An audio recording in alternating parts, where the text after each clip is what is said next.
జడ్డునే మరి జడ్డు కోర్టులో ఉండాలి కానీ మీ మధ్యకి ఎందుకు వచ్చారు? ఎందుకు ఊరు ప్రతి విలేజ్ తిరుగుకుంటూ క్యాంపులు పెడుతున్నాం. జిల్లా న్యాయ సేవాధికార సంస్థ అంటే అది ఎక్కడ ఉన్నది? ఒకటి, ఏం పని చేస్తుంది? రెండు, మీరు మా దగ్గర ఎలా రావాలి? మూడు, జిల్లా న్యాయ సేవాధికార సంస్థ అనేది జిల్లా కోర్టు ప్రాంగణంలో ఉంటుంది. అదేవిధంగా ఆర్మూర్లో కూడా మండల న్యాయ సేవాధికార సంస్థ, ఇప్పుడు త్వరలో భీమగల్లో కూడా కొత్త కోర్టు రాబోతుంది. సో మా దగ్గరికి ఎవరు రావాలి? మస్తే మనం ఖర్చు అవుతుందా? వకీలు పెట్టుకోవాలంటే మా దగ్గరికి మీరు వకీలు లేకుండా డైరెక్ట్గా ఎట్లయితే మీరు మాట్లాడుతున్నారో మీరు ఆ విధంగానే ఒక తెల్ల కాగితం. సివిల్ కేసులు ఉంటాయి, క్రిమినల్ కేసులు ఉంటాయి. ఇంతకు రాజేశ్వరరావు సార్ చెప్పినట్టుగా క్రిమినల్ కేసెస్ ఉంటాయి, పోలీస్ స్టేషన్ పోండి. సివిల్ కేసులు డిస్ప్యూట్స్ ఉంటే అడ్వకేట్ పెట్టుకొని కోర్టులో కేసు వేసుకోండి.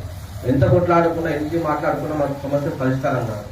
ఒకవేళ మీ సమస్య భూమి సమస్యలు ఉంటే మీరు సివిల్ కోర్టు పోవడం ఉత్తమం. ఒక అడ్వకేట్ పెట్టుకొని మీకు ఏ సమస్య వచ్చినా కూడా అడ్వకేట్తో చర్చిస్తే ఏ విధంగా ముందుకు పోవాలి అని చెప్పేసి మీకు వివరిస్తారు. సో నాకు దీంతో నేను ముగిస్తున్నాను. ఈ అవకాశం ఇచ్చిన మీ గ్రామస్తులందరికీ, అదేవిధంగా మీ అందరికీ నేను మరొకసారి ధన్యవాదాలు. ఎందుకంటే మీరు 3 సార్లు 4 సార్లు నాకు వచ్చారు. సో నాకు కూడా రామాలపేట రావాలని చెప్పి నేను చెప్పాను. ఇది మన ఈ పేరైతే పురుషోత్తం రెడ్డి గారు, మీ పేరు గంగాధర్. ఈ రెండు వాళ్ళు వచ్చారు, కానీ కూర్చున్నప్పుడు కూడా సపరేట్గా కూర్చున్నారు. ఇప్పుడు ఈ రేవ అంతా చూశాను, ఇదంతా ఖాళీ ఉన్నది. ఇదంతా ఒక వర్గం, ఇదంతా ఒక వర్గం అని అర్థమైంది. దాన్ని ఫిల్అప్ చేసి పోయి సార్ మధ్యలో వచ్చి ఫోన్ పట్టుకున్నాను సార్. ఆయన వచ్చి కూర్చున్న తర్వాత కలిసిపోయింది. సెక్రటరీగా వచ్చాను మీ ముందర. ఇప్పుడు జిల్లా న్యాయ సేవాధికార సంస్థ అంటే ఏంటి? నేను జడ్జినే, నేను జడ్జిని కోర్టులో ఉండాలి కానీ మీ మధ్యకి ఎందుకు వచ్చాను? ఎందుకు ఊరు ప్రతి విలేజ్ తిరుగుకుంటూ క్యాంపులు పెడుతున్నాం. జిల్లా న్యాయ సేవాధికార సంస్థ అంటే అది ఎక్కడ ఉన్నది? ఒకటి, ఏం పని చేస్తుంది? రెండు, మీరు మా దగ్గర ఎలా రావాలి? మూడు, జిల్లా న్యాయ సేవాధికార సంస్థ అనేది జిల్లా కోర్టు ప్రాంగణంలో ఉంటుంది. అదేవిధంగా ఆర్మూర్లో కూడా మండల న్యాయ సేవాధికార సంస్థ, ఇప్పుడు త్వరలో భీమగల్లో కూడా కొత్త కోర్టు రాబోతుంది. సో మా దగ్గరికి ఎవరు రావాలి? వస్తే మనం ఖర్చు అవుతుందా? వకీలు పెట్టుకోవాలంటే మా దగ్గరికి మీరు వకీలు లేకుండా డైరెక్ట్ ఎట్లయితే మీరు మాట్లాడుతున్నారో మీరు ఆ విధంగానే ఒక తెల్ల కాగితం మీద ఇట్లా రాసుకోండి. ఇదే తెల్ల కాగితం రాసుకోండి. ఒక ₹1 ఖర్చు లేకుండా డైరెక్ట్ తీసుకొని నాకు ఇస్తే నేను మీతో చర్చించి సమస్యను తెలుసుకొని సంబంధించిన అధికారులకు నేను నోటీస్ పంపించడం జరుగుతుంది. దీనికి న్యాయవాది అవసరం లేదు, రూపాయి ఖర్చు అవసరం. మీరు చేయాల్సిందంటే మీరు నా దగ్గర రావాలి అది. సో దీంతో మీకు ఏం ఖర్చు కాదు సార్. మేము ఏం చేస్తాం? ఎలాంటి సమస్య మీద రావాలి? మీకు ఎలాంటి సమస్యలు మాకు రామాలపేట అంటే వీడిసి ఇష్యూ మీదనే మా దగ్గర రావడం జరిగింది. వాళ్ళని పిలిపించాం, వీడియో పిలిపించాం, మాట్లాడిన తర్వాత టైం దాని ఒక నెలలో సాగదీశారు. సరే వాళ్ళ మీద వెలివేత అంటే ఇద్దరు కలిపి చర్చించుకొని క్లోజ్ చేసుకున్నారంటే అదైతే కాదు, అది నాకు క్లియర్గా ఉంది. ఒకటేంటి మేము రద్దు చేసుకుంటామని అన్నారు. సరే ఓకే, వాళ్ళు రద్దు చేసుకున్నారు, దానికి సంతోషించాల్సింది. సో ఈ సమస్య మీద వచ్చారు. లేదా రేపు పొద్దున ఎంఆర్ఓ ఆఫీస్లో మీకు క్యాస్ట్ సర్టిఫికేట్ ఇవ్వకపోవచ్చు, ఇన్కమ్ సర్టిఫికేట్ ఇవ్వకపోవచ్చు, మీరు మా దగ్గర రావాలి. మేము వస్తే తప్పకుండా ఆర్ఐ కానీ లేకపోతే పంచాయత్ సెక్రటరీ కానీ ఎందుకు ఇవ్వట్లేదు అని చెప్పేసి మేము పిలిపించి నోటీస్ ఇస్తాము. దాని మీద మేము విచారించిన తర్వాత ఇమీడియట్లీ అయ్యే విధంగా చూస్తాం. సో కోర్టు అంటే దాదాపు కోర్టులో కేసు వేస్తే 5-6 సంవత్సరాలు పడుతుంది అంటారు. మన డిఎన్ఎస్తో ఎన్నో అవుతుంది. డిస్ట్రిక్ట్ లీగల్ సర్వీస్ అథారిటీ జిల్లా న్యాయ సేవాధికార సంస్థ మీకు దరఖాస్తు ఇస్తే ఒకరి ఎంఆర్ ఆఫీస్ కావచ్చు, ఆర్టీఓ ఆఫీసులో సమస్య కావచ్చు, లేదా హాస్పిటల్ సమస్య కావచ్చు, బ్యాంకుల సమస్య కావచ్చు, ఏదున్నా కూడా ఒక నెల రోజుల లోపలనే దాన్ని పరిష్కరించడం జరుగుతుంది. సంవత్సరాల కొద్ది అవసరం లేదు. అది కూడా సంబంధించిన అధికారులు మీ ముందటే పిలుస్తాం, విచారిస్తాం, అవన్నీ మీ ముందర జరుగుతుంది. సో మీరు ఓకే అంటే దాన్ని క్లోజ్ చేయడం జరుగుతుంది. అదేవిధంగా ఒకసారి చిన్న విషయం చెప్తాను. జిల్లా న్యాయ సేవాధికార సంస్థ ఒకసారి ఏమైందంటే ఒక అమ్మాయి బ్యాంక్ లోన్ తీసుకున్నట్టుగా వాళ్ళకు బ్యాంకు ఈఎంఐ కట్టలేదు. కట్టకపోయేసరికి బ్యాంకు వాళ్ళు ఆమె పెన్షన్ ఆపేస్తే వాళ్ళు జిల్లా న్యాయ సేవాధికార సంస్థకు వచ్చారు. సార్ నేను బ్యాంక్ లోన్ సంబంధమే లేదు, నేను లోనే తీసుకోలేదు, ఎవరు షూరిటీ కూడా ఇవ్వలేదు అంటే బ్యాంక్ మీద మేము నోటీస్ ఇచ్చాను. తర్వాత ఆమె మళ్ళీ వచ్చి ఏం చెప్పింది అంటే, సార్ మాకు సంబంధించిన వాళ్ళు నా ఒక ఆధార్ కార్డు తీసుకొని నా సంతకం ఫోర్జరీ చేసి నేను షూరిటీగా ఇచ్చినట్టుగా ఆ బ్యాంక్ అప్లై చేశారు. సో నేను ఆమె లోన్ కట్టట్లేదు, నా పెన్షన్ ఆపేళ్ళు, అదేవిధంగా నా అకౌంట్లో 3 లక్షలు కూడా వాళ్ళు బ్యాంక్ వాళ్ళు సీజ్ చేశారు. తీసుకొని ఎట్లు నేను ఇల్లు కట్టుకోవాలి సార్, ఎట్లా సరే అని అన్నారు. అంటే బ్యాంక్ మీద పిలిపించారు. పిలిపిస్తే మరి ఆమె సంతకం ఫోర్జరీ అంటున్నారు. సంతకం ఫోర్జరీ కాదని అడిగితే ఆమె నేను ఎప్పుడు బ్యాంక్ పోనంటే తను చెప్తుంది. సంతకం ఫోర్జరీ అవునా కాదని నేను అడిగాను. అడిగితే ఆయన తక్కువ అడిగిస్తాను. సో నేను ఇమీడియట్గా చెప్పినాను, ఇప్పుడు బ్యాంక్స్ ఆమె సంతకం ఫోర్జరీ అయితే నువ్వు ఆమె బ్యాంక్ మనం ఏమో సబ్సిడీ పెట్టాలంటే తప్పకుండా బ్యాంకు వెళ్ళాలి, సంతకం సమక్షంలో పెట్టాలి. సో ఇందులో ఆ పిటిషనర్ ఎవరైతే ఆ నిధురాలు ఉందో ఆమె ఈ బ్యాంకు సంబంధించిన అధికారి ఇద్దరు ఒకటే మాట మీద ఉండేసి అది ఫేక్ లోన్ తీశారు. నేను ఇమీడియట్ బ్యాంక్ మీద సీరియస్గా పెట్టాను, ఇది కేసు పెట్టాల్సి వస్తుంది అని చెప్పిన తర్వాత ఆమె ఒక పెన్షన్ దాదాపు 6 నెలలుగా జారిపోయింది. టోటల్గా ఆ లోన్ అమౌంట్ అంతా ఆమె అకౌంట్లో పడిపోయింది. ఆ ఫ్రీ చేసిన 3 లక్షలు కూడా రిలీజ్ చేయడం జరిగింది. ఇవంతా ఎన్నో జరిగింది. దీనికి కోరుకోవాల్సిన అవసరం లేదు. ఇలాంటి విషయాలు జిల్లా న్యాయ సేవాధికార సంస్థకు వస్తే ఇమీడియట్ మీకు రిలీఫ్ ఇవ్వడం జరుగుతుంది. ఇదంతా జస్ట్ 10-15 డేస్లో అయిపోయింది. ఆమె ఇలా అప్లికేషన్ ఇచ్చింది, 2 డేస్ బ్యాంక్ పైన రమ్మన్నాం, రిపోర్ట్ అడిగాను, అలా తెలిసిపోయింది. సో 10 డేస్లో ఆ సమస్య పరిష్కారమైంది. కానీ ఆమెకు 7 మంత్స్ నుంచి పెన్షన్ రావలేదు. ఆమె ఎక్కడికి పోవాలో తెలియక, అదే కనుక ముందే వచ్చి ఉంటే ఇన్ని మంత్స్ కూడా కాకపోతుంది. సరే, అదేవిధంగా ఇంకా మనకు ఉచిత న్యాయ సదస్సు అని అంటే ఫ్రీ లీగల్ ఎయిడ్ అంటే ఎవరెవరికి మేము ఉచితంగా అడ్వకేట్ అందిస్తాం. మహిళలు, ఏ మహిళ అయినా కానీ మహిళలు వాళ్ళకు భూ సమస్యలు కావచ్చు, క్రిమినల్ కేసులు కావచ్చు, లేకపోతే కుటుంబ తగాదాలు కావచ్చు, మెయింటెనెన్స్ కేసు కావచ్చు, ఇలాంటి కేసు అయినా కానీ వాళ్ళకు ఉచితంగా అడ్వకేట్ ఇవ్వడం జరుగుతుంది. సో వాళ్ళు వచ్చి మాకు చిన్న దరఖాస్తు ఇద్దామని చెప్పినట్టు తెల్ల పేపర్ మీద సార్ నాకు ఈ సమస్య ఉంది, నాకు అడ్వకేట్ కావాలంటే ఇమీడియట్గా ఒక 10 నిమిషాలలో ఒక అడ్వకేట్ ఇవ్వడం జరుగుతుంది. ఎస్సీ ఎస్టీ వాళ్ళకు కూడా అదే విధంగా. ఇతర వర్గాల వాళ్ళకు సంవత్సరానికి 3 లక్షల రూపాయలు ఆదాయ పరిమితి ఉంటే వాళ్ళందరికీ మీ ఏ కేసాన్ని కానివ్వండి మేము ఉచితంగా మీకు అడ్వకేట్ ఇవ్వడం జరుగుతుంది. అదేవిధంగా మరి మేము ఇక్కడ ఉన్నాం, సమస్యలు అంత దూరం రాలేము అన్నప్పుడు ఏం చేయాలి? మీరు చిన్న లెటర్ రాసి పోస్ట్ చేసినా మాకు చేరుతుంది. రాసేటప్పుడు అందరూ మీ ఫోన్ నెంబర్ రాస్తే మేము ఫోన్ చేసి మేము ఏ డేట్ రావాలో చెప్తాం. ఆ విధంగా నాకు రాసిన పర్వాలేదు. మీ సమస్య పెద్దగా ఉందనుకోండి, జిల్లా జడ్జికి రాయండి, లెటర్ రాసేసి పోస్ట్ చేయండి, రాయొచ్చు. ఎందుకంటే మేడం గారు ఈ డిఎన్ఎస్ఎఫ్ చైర్మన్, నేను సెక్రటరీ. సో మేడం గారు వేరే విధుల్లో ఉంటారు కాబట్టి మేము చూసుకుంటాను. సో ఏదున్నా మీరు జిల్లా జడ్జి గారి పేరు మీద లెటర్ రాయొచ్చు, లేదా సెక్రటరీగా నాకన్నా మీరు లెటర్ రాయొచ్చు. సో ఇప్పుడు ఈ వీడీసీ గురించి వస్తాం. సంతోషం, నేను ఇతర గ్రామాలకు చూసిన వీడీసీ సమస్యలు చెప్తాను. మీ గురించి చెప్పడం షాపూర్లో ఉండే, షాపూర్లో ఏమైందంటే వీడీసీ వాళ్ళందరూ ఒక రోడ్డుకు స్థలం కావాలని చెప్పేసి అడిగారట. అందరూ ఒప్పుకున్నాడు, ఒక్కడు మొండికేసాడు, నేను ఇవ్వనన్నాడు. ఇవ్వనన్నాడు, పోలీసు కేసు పెట్టిండు. మా దగ్గర వచ్చాడు. వస్తే నేను అన్నాను, మరి రోడ్డు యాసం బాధ్యత ఏమంది? గ్రామ పంచాయతీ, వీటికి సంబంధం లేదు కదా, నువ్వేమని డిసైడ్ చేయడానికి అని అడిగినాను. లేదు సార్, అందరూ గ్రామానికి అవసరం.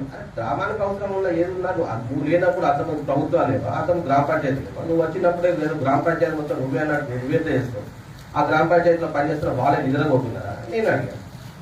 అడిగిన తర్వాత అవన్నీ కాదు, మీరు కంపల్సరీ ఆ రోడ్డు తీసుకునే అధికారం మీకు లేదు, వాళ్ళకి లేదు, లేదు కేసు పెట్టాల్సి వస్తుంది అని చెప్పేసి ఏం చెప్పాను. అయితే కేసు క్లోజ్ చేసుకున్నా కూడా 3 లక్షల జరిమానా ఎవరు వీడీసీ వాళ్ళు అక్కడికి కూడా. వాడు 3 లక్షల జరిమానా నువ్వెందుకు ఇస్తావు, వాడు ఎందుకు తీసుకుంటావు?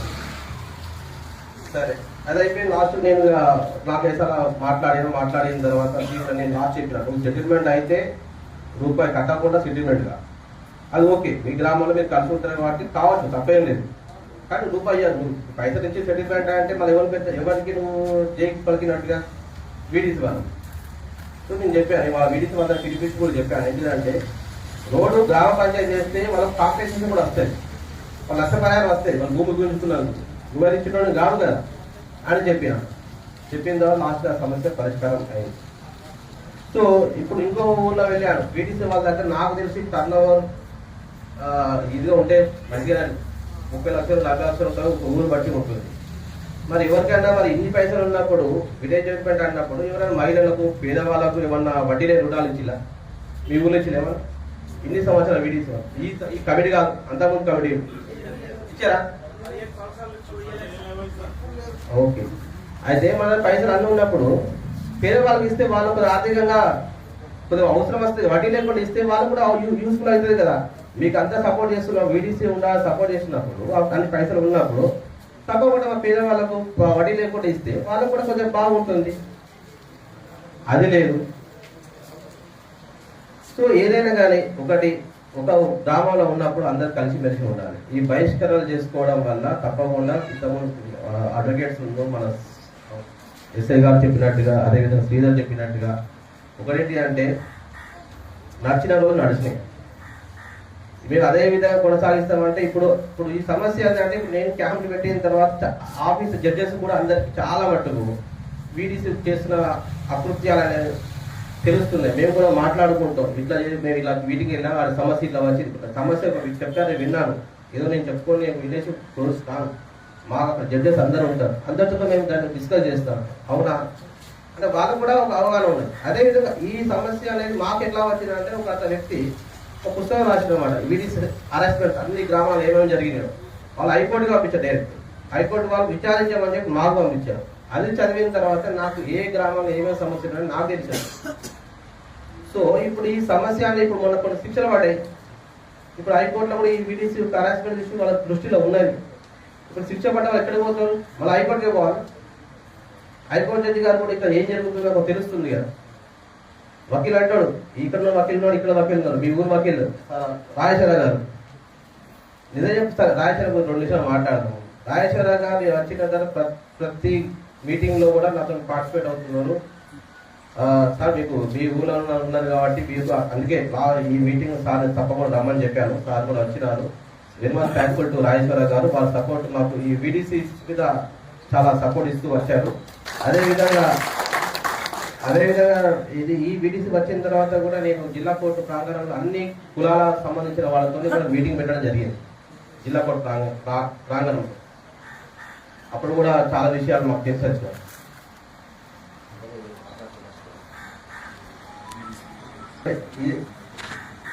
ఇద్దరి మధ్యలో ఉంటే ఆ ఇద్దరి మధ్యలో ఇష్యూ అవుతుంది. సామాజిక సమస్య అయినా తప్పకుండా శిక్ష పడే అవకాశమే మెండుగా ఉంటుంది.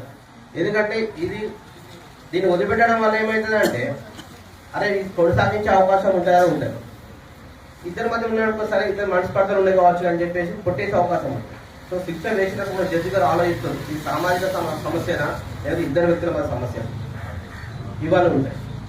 కాబట్టి కొద్దిగా మనం మార్చుకోవాలి. దీంతో కూడా ఏదో పాస్పోర్ట్ గురించి చెప్పారు, పోలీసు వాళ్ళ చేతిలో పాస్పోర్ట్ ఉంటుందని చెప్పారు. అదేవిధంగా కేసు అయినా అనుకోండి, మన పిల్లలందరూ ఫారెన్ ఉంటారు, అతని మీద కేసు అయినా అనుకోండి, లేదా ఎవరి మీద ఊర్లో ఉన్న వాళ్ళ మీద కేసు అయినా అనుకోండి, నువ్వు ప్రతి కేసు కోర్టు రావాలి. రాకపోతే ఏమైతే వారెంట్ ఇష్యూ అయింది. నువ్వు వారెంట్ ఇష్యూ అయిన తర్వాత నేను అరెస్ట్ ఎవరు చేస్తాను? ఇక్కడ లోకల్ పోలీసులు కాదు, ఆ ఎయిర్పోర్ట్ ఉన్న పోలీసు వాళ్ళు అక్కడే అరెస్ట్ చేసి అక్కడ డైరెక్ట్ తీసుకొచ్చి కోర్టులో ప్రొడ్యూస్ చేస్తారు. చేయడం వల్ల కోర్టు ఏం చేస్తే ఇమీడియట్ అక్కడ జైలు పంపిస్తుంది. ఆ పాస్పోర్ట్ కోర్టులో డిపాజిట్ చేసుకుంటారు. సో పాస్పోర్ట్ ఏమైతుంది, ఇక మీరు ఆ కేసు అయిపోయినా పాస్పోర్ట్ కోర్టులో ఉండే అవకాశం ఉంటుంది. ఎందుకంటే మీరు 2 సంవత్సరాలు రాలేదు కదా అని చెప్పేసి మీకు ఇచ్చే అవకాశం చాలా తక్కువ ఉంటాయి. సో ఇవన్నీ మీరు కొద్దిగా దృష్టిలో పెట్టుకోవాలి. అదేవిధంగా జిల్లా కోర్టు ఇప్పుడు ఏమన్నా కేసులు మర్డర్ కేసులు అయినా ఏమైనా అయినా కూడా జిల్లా న్యాయ సేవాధికార సంస్థ అనేది కాంపెన్సేషన్ ఇవ్వడం జరుగుతుంది. ఏమైనా మర్డర్ కేసు అయినా ఒక చిన్న ఎగ్జాంపుల్ చెప్తా. నేను ఆదిలాబాద్ ఉన్నప్పుడు ఒక అమ్మాయి మీద ఒక రేప్ అటెంప్ట్ అయింది, ఆమె మీద కేసు అయింది, వాళ్ళ మీద కన్విక్షన్ పడ్డాయి. అప్పుడు జిల్లా న్యాయ సేవాధికార సంస్థ తరఫున మనకు 7 లక్షలు కాంపెన్సేషన్ ఇవ్వడం జరిగింది. ఇక్కడే ఒక కుటుంబాన్ని మొత్తం రోజు ప్రతి అంటే ఆ కుటుంబంలో 5 వ్యక్తులు ఉంటారు. ఒక వ్యక్తి అప్పు ఇచ్చాడు, అప్పు తిరిగి ఇవ్వమన్నందుకు ఆ కుటుంబంలో ఉన్న వ్యక్తులు అందరినీ చంపుకొని పోయారు.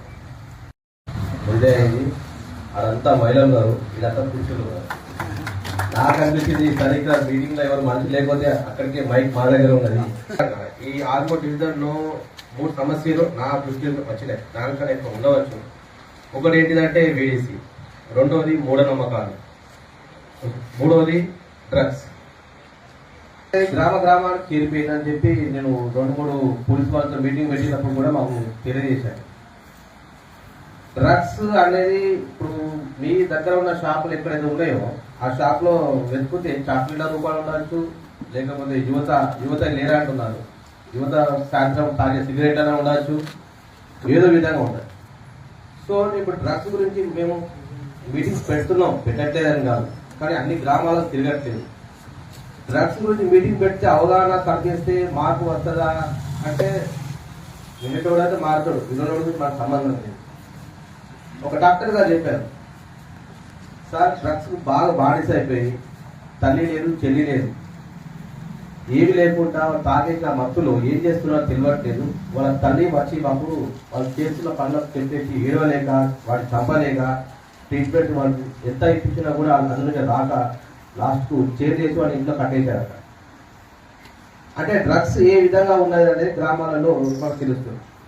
మరి నాకు ఇంకో ఎందుకంటే నేను ఊళ్ళలో తిరుగుతున్నాను, చాలా మంది నాకు డైరెక్ట్గా కలుస్తున్నారు, అదేవిధంగా నా ఫోన్ నెంబర్కు నాకు ఫోన్ చేస్తున్నారు, వాట్సాప్ ద్వారా మెసేజ్ పంపిస్తున్నారు. అయితే ఈ డ్రగ్స్ పట్టుకుంటున్నారు పోలీసు వారు, కానీ ఒక వ్యక్తి ఇద్దరు వ్యక్తులు ఇమీడియట్ వాళ్ళని రిలీజ్ చేసే విధంగా కూడా చర్యలు తీసుకుంటారు అన్నట్టుగా విన్నాను. వాళ్ళు ఎవరైనా కూడా నాకు పేరు చెప్తే పేరు చెప్తే బాగుంటుంది. అది ఎవరైనా అక్కడ నాకు తెలిసిన మటుకు కొద్దిగా పెద్దవాళ్ళకి అందరూ తెలిసే ఉంటారు, సామాజిక అందరికీ ఆ వ్యక్తులు ఎవరో తెలిసే ఉండదు. సో ఈ డ్రగ్స్ అనేది ఎంత డేంజరస్ అనేది మనం అర్థం చేసుకోవాలి. మళ్ళా ఇప్పుడు ఇక్కడ ఉన్న యువతలో దాదాపు ఎంతో కొంతమంది యువతకు ఈ డ్రగ్స్ అనేది అలవాటు అయి ఉండొచ్చు గ్యారెంటీగా. సో మన పిల్లలని డ్రగ్స్ నుంచి ఈ మత్తు పదార్థం నుంచి ఎట్లా బయట వేసుకోవాలి? మాలాంటి వాళ్ళు క్యాంప్ పెట్టాలా అవసరమా? మీ పిల్లలు మరి వాళ్ళ డ్రగ్స్ అలవాటు ఉందా లేదా? అలవాటు ఉంటే మరి వాళ్ళు ఎంతవరకు ఏ మోతాదులో ఉన్నారు? ఒకసారి మనకు మనకి ఆరోగ్యం బాగాలేకపోతే మంత్లీ చెకప్ పోతాం, సంవత్సరం ఒకసారి ఆరోగ్యం చెకప్ చేసుకుంటాం. అదేవిధంగా మన పిల్లలు డ్రగ్స్ అలవాటు ఉన్నారా లేదా వాళ్ళు అడిగినా వాళ్ళు చెప్తారా? వాడు ఏదో సాయంత్రం మధ్యాహ్నం వెళ్ళిపోతాడు, డ్రగ్స్ తీసుకుంటాడు, వెళ్ళి ఆ మధ్యరాత్రి 11 గంటలకు వస్తాడు, అప్పుడు వాడు తాగుకుంటాడు, మనం తాగుకుంటాం, ఇద్దరం పడతాం, తినాలేస్తే మన అదే స్టోరీ. సో మనం సంవత్సరానికి మనం ఆరోగ్యం చెక్ చేసుకున్నట్టుగా మన పిల్లలకు డ్రగ్స్ అలవాటు ఉందా లేదా అనేది కూడా టెస్ట్ చేసుకోవచ్చు. సో వాళ్ళని తీసుకెళ్ళి ముందు జాగ్రత్తగా చేపిస్తే ఒకవేళ అలవాటు ఉన్నా కూడా మనకు తెలిస్తే మనం సీరియస్గా తీసుకొని వాళ్ళు ఎలా దూరం చేయాలి ఆ డ్రగ్స్ గురించి అని ఆలోచించాలి. సో దీనివల్ల ఎవరి కేసు అవుతుందా? ఎందుకు అవుతుంది కాదు, అది మన పిల్లల గురించి మనం ఆలోచిస్తాం, తీసుకెళ్ళాం, టెస్ట్ చేపిస్తే తెలిస్తే మనం చర్యలు తీసుకోవచ్చు. ఇలాంటివి మనం పర్సనల్గా తీసుకోవాలి. మేము ఎవరో వచ్చి క్యాబ్ పెట్టాలి, ఎవరో మార్చాలంటే ఎవరో వచ్చి మార్చలేరు, మనలో మార్పు వచ్చేవారు. సో ఈ డ్రగ్స్ గురించి కొద్దిగా గ్రామస్తులు ఆలోచించి గ్రామస్తులు మనం ప్రతి ఊర్లలో వీడిసి గురించి చెప్తున్నాం, లేదా సర్పంచ్ ఉంటాడు, పొద్దున ఎలక్షన్స్ వస్తే షాపులలో ఏమేమి అమ్ముతున్నారు చూడండి. షాపులు మీ దగ్గర ఉన్నాయి, వాళ్ళు బిజినెస్ చేసేది మీ దగ్గరనే. పాన్ షాప్లో కూడా డ్రగ్స్ అనేక రకాలుగా వస్తున్నాయి. దాన్ని మీరు చర్యలు తీసుకోండి. ఒకటి కాండి యువతలో, ఎందుకంటే ఇప్పుడు ఎక్కడ చూసినా మీటింగ్ పోయినాలో పెద్దవాళ్ళ యువత అనేది ఇప్పుడు కొద్దిగా అందరూ భక్తి మూడ్లో ఉన్నారు. మొన్న వినాయకుడు అని చెప్పేసి అమ్మవారు వచ్చారు. ఇప్పుడు అమ్మవారు పెట్టినా వినాయకుడు పెట్టినా యువతనే వండి పెట్టేది, అవునన్నా కాదన్నా. సో వాళ్ళకి ఈ టైంలో ఓకే ఈ 10 రోజులు మంచిగా ఉంటారు, అమ్మవారికి కావచ్చు ఆ దేవుని మీద భయంతో. అది తీసేసిన తెల్లారి కాబట్టి కొద్దిగా నేను ఆలోచన చెప్పేది ఏంటంటే మత్తు పదార్థాలు దూరంగా ఉండండి, ఆరోగ్యం ఖరాబ్ చేసుకోకండి, జీవితాన్ని నాశనం చేసుకోకండి. ఒకసారి దాని అలవాటు అయిపోయిన తర్వాత మనం సెల్ ఫోన్ వాడుతున్నాం, అసలు దీనికి సెల్ ఫోన్ లేకుండా ఒకరోజు ఉండలేము అందరం, నేను కూడా ఉండలేము. దీంతో పెద్ద నష్టం ఉండకపోవచ్చు, కానీ అది దీన్ని కంట్రోల్ చేసుకోవచ్చు కూడా. మరి పని ఉండడం పక్కన వదిలేస్తాం, కానీ తాగుడు బానిస అయినవాడు, డ్రగ్స్ బానిస అయినవాడు వాడు అవి రెండు లేకుండా ఉండలేదు. కాబట్టి ఈ రెండింటి దృష్టి పెట్టాలి. అదేవిధంగా మూఢనమ్మకాలు, ఈ మూఢనమ్మకాలు అనేది చాలా ప్రబలంగా ఉంది. ఇలా అంటే నేను కూడా సరే ఆ వ్యక్తి పేరు చెప్పాను, నేను బొట్టు పెడితే 3000 అట, బొట్టు పెడితే 3000, టైటిల్ కడితే కూడా పైసలు అట. సో ఇక్కడ మూఢనమ్మకాలు బాగున్నాయని చెప్పి కూడా మాకు ఇన్ఫర్మేషన్ వచ్చింది. ఈ మూఢనమ్మకాలతో మనం ఎందుకు మూఢనమ్మకాలు, మరి గ్రామాలనే ఎందుకుంటే మూఢనమ్మకాలు ఒకటి ఆలోచించాలి. ఇది హైదరాబాద్లో ఉంటుందా? ఇంతైతే ఉండదు కదా, ఈ కైత కట్టేటోడు ఉంటాడు, వాడు ఉంటాడు. ఇప్పుడు ఎక్కడన్నా ఏ ఊర్లో నమ్మకం ఉన్నాడు, ఈ బాబాలు కైత కట్టేటోళ్ళు అందరూ ఏదో గ్రామాల్లో సిస్టమ్ వేసుకొని కూర్చుంటారు. ఎందుకంటే మీరు ప్రోత్సహిస్తుంటే వాడు అక్కడ మాట మీ మీద బతుకుతున్నారు. అంటే మనకు జ్వరం వచ్చిన ఆరోగ్యం ఖరాబ్ అయినా డాక్టర్ దగ్గరికి పోవడం ఉత్తమం. డాక్టర్ దగ్గర పోకుండా వాడు బొట్టు పెట్టి వాడు టైట్ కట్టితే మనకి దయ పట్టింది లేదు, అది లేదు. అదే వాడికి రోగం వస్తే వాడు ఎక్కడికి పోతాడు? మీకు తెలియకుండా వాడు వేరే ఊరికి వెళ్ళి ట్రీట్మెంట్ చేసుకొని వస్తాడు.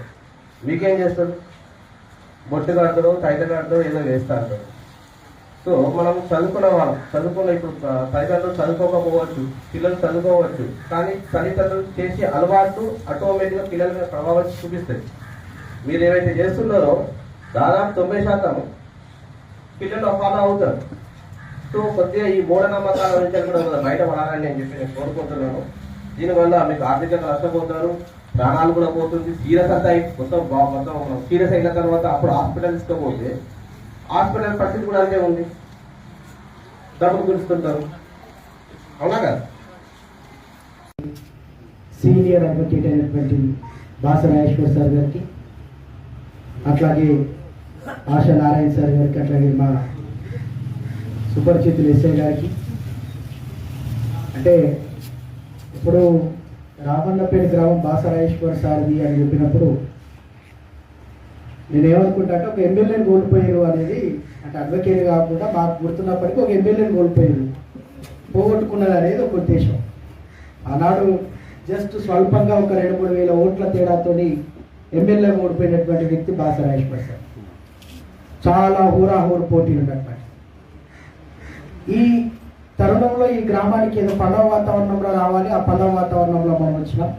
అంటే కొన్ని ఒక్కసారి మనం వచ్చినప్పుడు నేను కొంత అబ్జర్వ్ చేసింది ఏంటంటే, ప్రతి గ్రామం అభివృద్ధి చెందడానికి యువత ఆదర్శంగా ఉంటుంది. ఇక్కడ 19 ఏళ్ళ నుండి మొదలుకుంటే 30 ఏళ్ళ లోపు ఉన్నోళ్ళు కేవలం 6 ఉన్నారు. ఈ మీటింగ్లో 6 ఉన్నారు, దానికన్నా ఎక్కువ లేరు. 7 ఉన్నారంటే 7 ఉన్నారు మీకు తెలవాలి. గ్రామం అభివృద్ధి చెందాలంటే మనతో పాటు మన పిల్లలే, ఇక మీద అయిపోయింది. మన ఏజ్ అనేది ఒక ఏజ్ గ్రూప్ అనేది అయిపోయింది, 40 years ఎబో వాళ్ళది అయిపోయింది. ఇప్పుడు ఇవన్నీ నిలబడేటోళ్ళు మరి చేసేటోళ్ళు అని అంటే యువత, ఆ యువత లేదు. ఇది ఒకటి ఇబ్బందికరమైనటువంటి వాతావరణం. నేను కొన్ని లెక్కలు తీసి చూసాను, కొన్ని స్టాటిస్టిక్స్లో 2011 ప్రకారం ఈ గ్రామం యొక్క పాపులేషన్ జనాభా 4253. అందులో పురుషుల జనాభా 2034, మహిళల జనాభా 2219. రెండవది ఇలా చదువుకున్న వాళ్ళ శాతం మొత్తం లిటరసీ అంటే తీసుకుంటే 54.3. ఇందులో అత్యధికంగా చదువుకున్నటువంటి వాళ్ళు ఎవరైనా ఉన్నారు అంటే అది మహిళలే. అందులో ఎంతమంది? 2918 మంది ఉంటే అందులోకి వెళ్ళి 1121 మంది మహిళలు ఉన్నారు గ్రామంలోకి వెళ్ళి. ఇదంతా ఒక లిటరసీ రేట్. ఇదంతా మనం ఇదంతా చూసుకున్నట్టయితే నేను ఎందుకు అంటున్నా అంటే, ప్రతి గ్రామం ఒక ఇల్లు అత్యంత జాగ్రత్తగా చక్కదిద్దబడుతుంది అని అంటే అది మహిళలు. ఈ గ్రామం కూడా చక్కదిద్దబడాలంటే దానికి మహిళలు ఉండాల్సిందే. ఇంకా మహిళల ప్రాతినిధ్యం ఇక 0. నేను ఎందుకంటున్నట్టు వీళ్ళు ఇబ్బంది పెడతారు. మనం ఎవరి ద్వారా అయితే మనం చేస్తామో, అంటే ఎవరి ద్వారా అయితే గ్రామం కానీ ఇల్లు కానీ బాగుపడుతుందో వాళ్ళ ప్రాతినిధ్యం 0 అట్లున్నాయి. ఈ ఊరు యువతతో బాగుపడుతుంది, యువత ప్రాతినిధ్యం 0 ఉన్నది.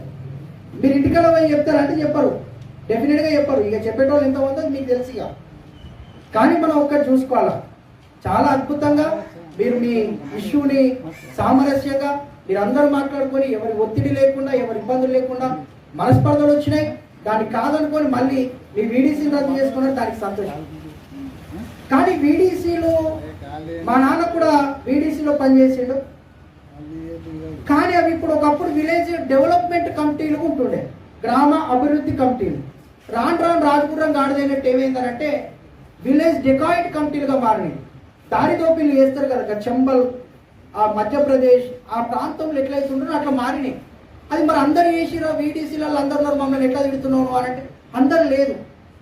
వీడీసీలలో 17 మంది ఉంటే 17 మందిలో ఇద్దరి చక్రం తిప్పుతారు, మిగతా 13 మంది తిప్పుతుంది. పాప వాళ్ళు జయగొట్టిస్తారు, ఉత్తగా జయగొట్టి చేంజ్ చేస్తారంటే ఆ ఇద్దరికి ఏముంటుంది అంటే వీడికి వానికి గట్టుకడ పంచాలి. వాడిని గట్టు పంచాయతీ ఊళ్ళకి తీసుకొస్తాడు. ఊళ్ళకి తీసుకొచ్చినాక అందరిని మోపిస్తాడు, వీడే కొడతాడు, వీడే మీటింగ్ పెట్టిస్తాడు, వీడే వేస్తాడు. అరే ఇక ఇది జనరలైజ్ చేస్తాడు ఇష్యూని. అరే మనంలో తిట్టాడు, నిన్ను తిట్టాడు, మనంలో నిన్ను తిట్టాడు. నువ్వేం చెప్తారు మనందరం ఉన్నాక మనందరినీ తిట్టింది కథ ఇది వేరే చేసి సపరేట్ చేసి పార్టీషన్ చేసి మనందరి మీద తిరుగుతాడు. దాన్ని పసిగట్టనంత కాలం ఊళ్ళ పూలు తగలబడిపోతాయి, ఊళ్ళ పూలు తగలబడిపోతాయి. ఆసియాలో మనం ఆర్టీఓ సార్ చెప్పాడు వదేరా, ఆసియాలోనే నంబర్ 1 పసుపు పండించే ప్రాంతం ఏదైనా ఉంది, ఎర్రజొన్నలు పండించే ఏదైనా ప్రాంతం ఉంది, మక్కలు పండించే ప్రాంతం ఉంది. ఇది హార్మూర్ ప్రాంతమే. ఏమైంది అని అంటే పంట పండించినట్టే కాదు, ఇష్యూ ఏముంది, సామరస్యంగా జరగాల్సినటువంటి కేసులు మా మీద.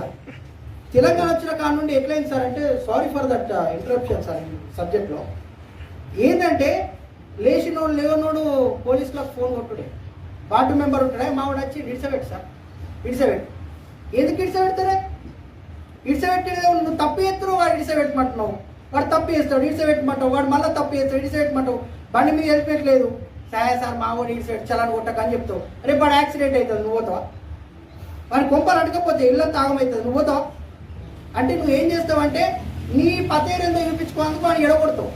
అంటే చట్టాల మీద కొంత కూడా బాధ్యత ఉండదు అంటున్నా. చట్టాలు గాడులకు కుక్కలకు నక్కలకు పందులకు పిల్లులకు చేయలే. ఈ జనజీవన స్రవంతిలో మనం బతకడానికి మన కోసం మనం మంచిగా ఉండడానికి చేసిన చట్టాలు ఇవన్నీ. దీన్ని అతిక్రమించిపోతున్నాం. మనోడే సారు ఏమంటాడు, మనోడే, ఈ మనోడే చట్టం వద్దా, చట్టం ఉండాలి దీనికి, లేకుంటే అతిక్రమిస్తారు. మీరు చేసేటువంటి కొందరు కొన్ని విషయాలల్లా ఏదన్నా ఇప్పుడు గణపతి పండుగ వచ్చిందనో ఇంకో పండుగ వచ్చిందనో ఇంకోటో లేదా దీపావళో ఏదో ఒకటి, దీన్ని ఏం చేస్తారంటే ఏమో డీజేనా పెట్టుకోరా బై, సౌండ్ తక్కువ పెట్టమని చెప్పవు, పెట్టుకో అని చెప్తావు. ఏవడ గర్భిణీ స్త్రీ ఉన్నది, కొడుకు హార్ట్ అటాక్ వచ్చింది, వాడు ఉడేసుకున్నాడు, పక్కింటోని వీళ్ళ వినబడుతుందా? మనం ఆలోచించొద్దా ఇవన్నీ? అంటే చట్టాల మీద అవగాహన అవసరం అంటున్నా.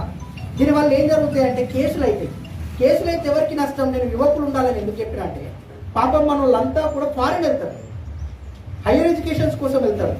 వెళ్ళేటప్పుడు ఏడ ప్రాబ్లం వస్తుంది, ఒక్కసారి కేసు ఉంటుంది, నువ్వు హాజరు కావు, లైట్ సర్పంచ్ సాబ్ చెప్పిండు, ఎమ్మెల్యే దగ్గర పోయినాం, కథం అయిపోయింది, నువ్వేం పట్టించుకోవు.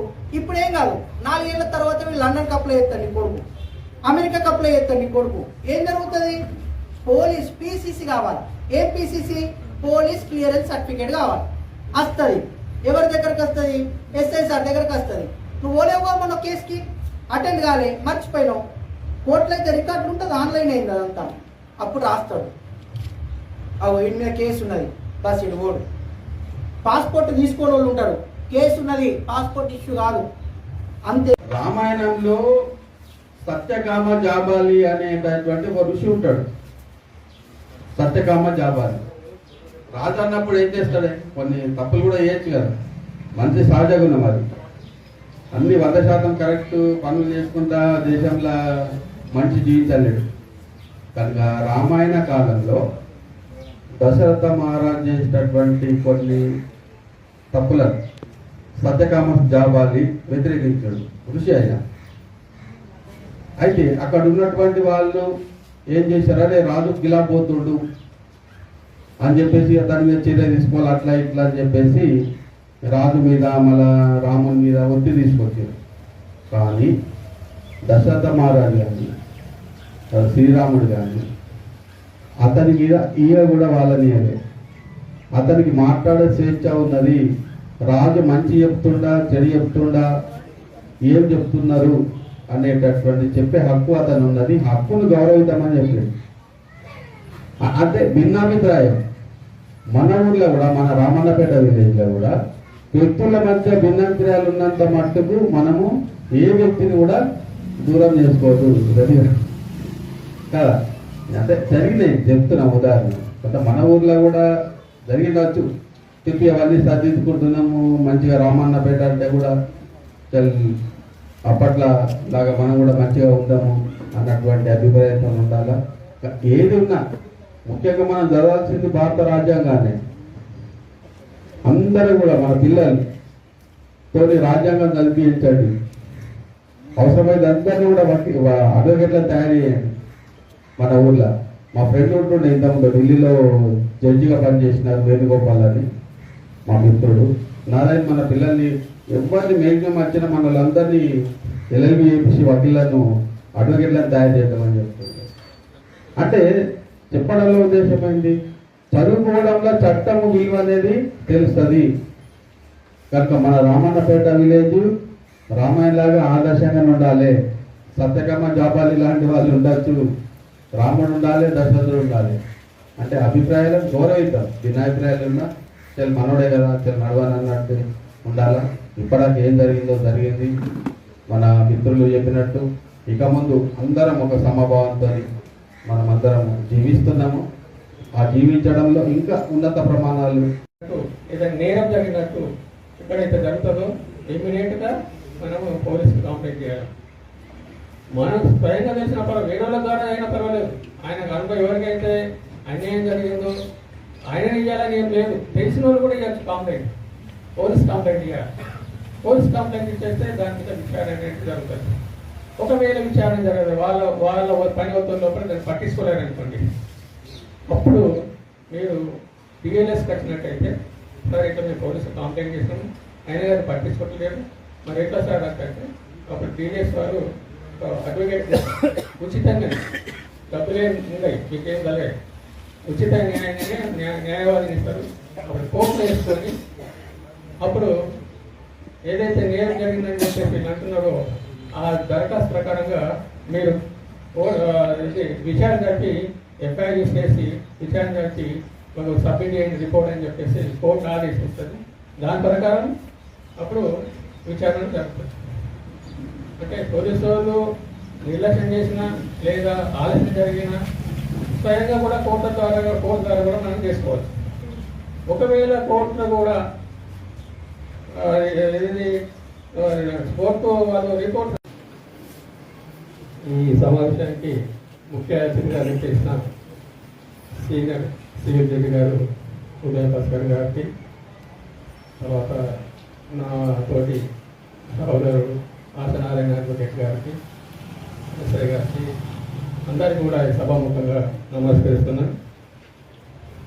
నేను ఇక్కడ రావడం నాకు సంతోషం, ఎందుకంటే ఇది మా ఊరు కాబట్టి.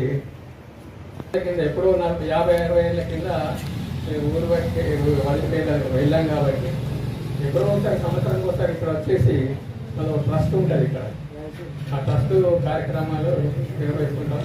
అది కూడా ఈ కరోనా సరే తర్వాత అయినా కానీ మరి ఆ కార్యక్రమం నడుస్తుంది. ట్రస్ట్ ఉన్నది కాబట్టి తర్వాత నడుచుకోవచ్చు. అయితే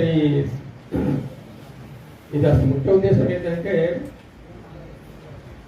చట్టాలపైన అవగాహన కోసం సమావేశం. ఇది మన రామన్నపేటని కాదు, చాలా గ్రామాల్లో ప్రతి గ్రామంలో పెడతాం బాగా. మరీ ముఖ్యంగా ఎక్కడైతే మీడియాలతో పంచాయతీలు వచ్చినాయో ఆ గ్రామాలనే ఈ ఏది ఫ్రీ లీగల్ ఎయిడ్ క్యాంప్ అంటే చట్టాలపైన అవగాహన కోసం. ఎందుకంటే ఈ మధ్యలో ఈ సార్ వచ్చినప్పటి నుండి గమనిస్తున్నాం, విలేజ్లలో ఏంటి మీడియాసులు మనకు ఒక కాంప్లైంట్ వస్తున్నది అని చెప్పేసి చెప్పడం, ఆ తర్వాత అరే వాళ్ళు రావడం కంటే మనమే ఊళ్ళలోకి వెళ్తే ఇంకా చాలా విషయాలు వెళ్తాయనే ఉద్దేశంతో మరి వారు ప్రతి గ్రామానికి వెళ్దామనే ఒక ప్లాన్ పెట్టుకొని చేయడం జరుగుతున్నది. అయితే ముఖ్యంగా ఇప్పుడు ఏంటంటే ఇప్పుడు ఆసనారాయణ గారు చెప్పారు కదా, రామరాజ్యాలు ఏర్పాటు చేసుకోవాలని చెప్పి.